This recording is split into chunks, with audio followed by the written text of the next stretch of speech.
Government job safety है boss, private job पैसा है बॉस, बिजनेस फ्रीडम है बॉस।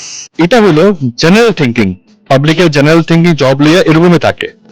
চলেন এখন দেখি শিলচরের পাবলিকের অপিনিয়ন কিটা, প্রাইভেট জব না গভর্নমেন্ট জব না বিজনেস, কোনটা তারা প্রেফার করে। বিজনেস অ্যাকচুয়ালি গভর্নমেন্ট জব সুযোগ সুবিধা থাকে, তারপর তো আপনার টাইম লিড থাকে, এটা একটা টাইম থাকে। গভর্নমেন্ট জবই ভালো। বিজনেস গভর্নমেন্ট জবে যদি থাকে তাইলে তো এইটাই থাকে, মনে করো মাস পুরা করে একটা তোমার ইনকাম আছে, যেটা ফিক্সড আছে এইটাই। আর প্রাইভেট এগুলা তো প্রেসারও থাকে, তোমার ইয়ে না করতে পারলে স্যালারিটা কি গভর্নমেন্ট জবে বেস্ট। প্রাইভেট জবই আছে। আমি দেখতে পাচ্ছি যদি সমাজে স্টাবলিটি চলতে চাও তাহলে বিজনেসের প্রয়োজন। बिजनेस कोई स्पेसिफिक रीजन इसके लिए?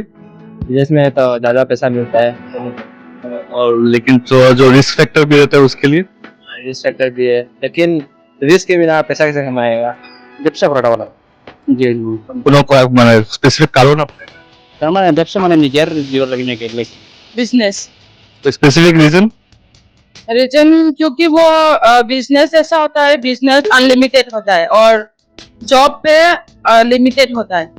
আমরা দেখলাম যে প্রাইভেট জবে পাল্লাটা একটু নিচে আছে, মানুষ এখনো মেইনলি গভর্নমেন্ট জব প্রেফার করে, আর হলো বিজনেস। ইয়াংস্টাররা দেখছি বিজনেস প্রেফার করে, এখন এই চিন্তাটা আইছে কারণ একটা ফ্রিডম ফ্যাক্টর থাকে, রিস্ক ফ্যাক্টরটা থাকে, এটা হয়তো মানুষ অত চিন্তা করে না, কিন্তু যেহেতু একটা ফ্রিডম পাওয়া যায়, পয়সা কম হইতে পারে বা অনেক বেশি হইতে পারে, কিন্তু গভর্নমেন্ট জবে সেফটিটা যদি থাকে এখনো ওইরকম ভাবে, এটা এখনো পাবলিকের মনে এখনো আছে যে গভর্নমেন্ট জব হইলেই সবচেয়ে ভালো।